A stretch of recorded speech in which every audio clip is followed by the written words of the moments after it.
আসসালামু আলাইকুম বন্ধুরা, আশা করি আপনারা প্রত্যেকে ভালো আছেন। তো বন্ধুরা, আপনারা ইতিমধ্যে হয়তো জেনে গেছেন যে আমাদের এইচএসসি পরীক্ষার সকল স্থগিত পরীক্ষা সমূহ বাতিল করা হয়েছে। তো সে বিষয়ে বাংলাদেশ আন্তঃশিক্ষা বোর্ড সমন্বয় কমিটি অর্থাৎ ঢাকা বোর্ডের ওয়েবসাইটে প্রকাশ করা হয়েছে। আপনারা হয়তো জেনেও গেছেন এবং ইতিমধ্যে গতকালকে জেনে গেছেন। তো আমি ব্যস্ততার কারণে ভিডিওটি মেক করতে পারিনি। তো আজকে আপনাদেরকে সকল বিষয় বলবো। তো আপনারা অনেকজনে আবার প্রশ্ন করছেন যে ভাই, আপনি তো এসএসসি পরীক্ষা দিচ্ছেন, তো সমন্বয়করা যে বলতেছে যে পরীক্ষা বাতিল হয়ে, সেটাও তারা বাতিল করে আবার নতুন করে মূল্যায়ন করার জন্য শিক্ষা বোর্ডকে বলতেছেন। তো আবারও অনেকজন অনেক কথা বলতেছেন। তারা বলতেছেন যে আমাদের যে বাতিল হয়েছে তা আবার বাতিল করে পুনরায় পরীক্ষা নেওয়ার সুযোগ করা হোক। এই বিষয়ে তো আপনার কি মতামত? তো এই সবগুলো প্রশ্নের উত্তর দেবো আজকের ভিডিওতে। তো ভিডিওটি শুরু করার আগে ছোট্ট একটা রিকোয়েস্ট, আপনারা যারা আমাদের চ্যানেলে নতুন দর্শক আছেন, প্লিজ আমাদের চ্যানেলটিকে সাবস্ক্রাইব করে পাশে থাকা বেল আইকনটি বাজিয়ে দিন, যাতে করে এমন প্রয়োজনীয় ভিডিও সবার আগে পেয়ে যান। তো চলুন ভিডিওটি শুরু করা যায়। তো গতকালকে প্রায় সন্ধ্যার দিকে, এক কথায় মনে হয় 8:30 9টার দিকে বোর্ড প্রকাশ করে দেয় নোটিশটি। তো আমরা ইতিমধ্যে বিকালের দিকে, মাগরিবের আগে আগে আমরা জেনে গেছিলাম যে এইচএসসি সকল পরীক্ষা, আমরা মিডিয়াতে দেখছি যে সকল স্থগিত পরীক্ষা সমূহ বাতিল করা হয়েছে। তো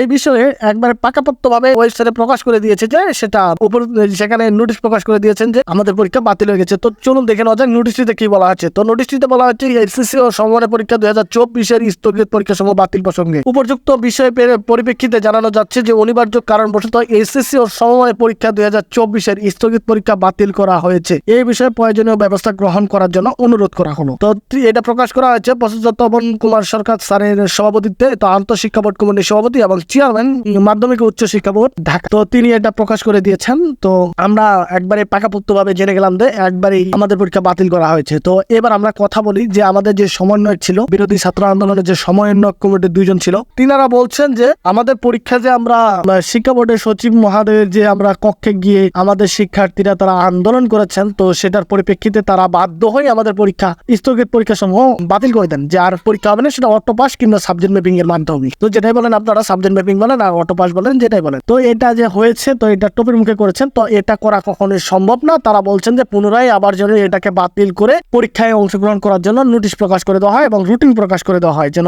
আবার পুনরায় মূল্যায়ন করার সিস্টেমটা নিয়ে আসে তারা। তো আমি একটা কথা বলি যে আমাদের যে তো পরীক্ষা স্থগিত করছে, সেটা পুনরায় বাতিল করে পরীক্ষায় অংশগ্রহণ করার জন্য রুটিন প্রকাশ করা, নোটিশ প্রকাশ করা, এটা কখনোই সম্ভব না। আবার সম্ভব, তবে এটা এতটাও সহজ না যে তাড়াতাড়ি করে বলবে তাড়াতাড়ি করে হয়ে যাবে। তো আমরা অনেকজনে দেখতেছি যে নটরডেম তারা বলে আজকে বিকালের দিকে আন্দোলন করবে যে এসএসসি পরীক্ষা বাতিল হয়েছে, সেটা বাতিল করে পুনরায় আবার মূল্যায়ন করার জন্য। তো এটা যতটা বলাটা সহজ, তার থেকেও বেশি করাটা কঠিন। তো বললেও একটা জিনিস হয় না, যেটা একবার বাতিল হয়ে যায় সেটা আমি অনেক বছর ধরেই দেখতেছি যে খুব সংখ্যক 100%-এর মধ্যে 10% হয়তো পুনরায় আবার ফেরত নিয়ে আসা সম্ভব হয়েছে, কিন্তু 90% হয়নি। তবে আমরা আশা করতেছি এটাও কখনো হবে না। তো তিনি জানিয়েছেন সাবজেক্ট ম্যাপিং এর বিষয়টা তো ঢাকা শিক্ষা বোর্ড জানাবে যে কবে রেজাল্ট প্রকাশ করা হবে, কিভাবে তারা রেজাল্টটা প্রকাশ করবে এবং করার পর প্রকাশ করে দিবে, কিভাবে রেজাল্টটা তারা তৈরি করবে। তো এইগুলো বিষয় নিয়ে ঢাকা বোর্ডে আবার নতুন করে নোটিশ প্রকাশ করা হবে, সেটা প্রফেসর তপন কুমার সরকার স্যার বলে দিয়েছেন। তো বাস এই পর্যন্ত সব ঠিকই ছিল। তো এখন আমাদের মাঝে আবার একটা কেমন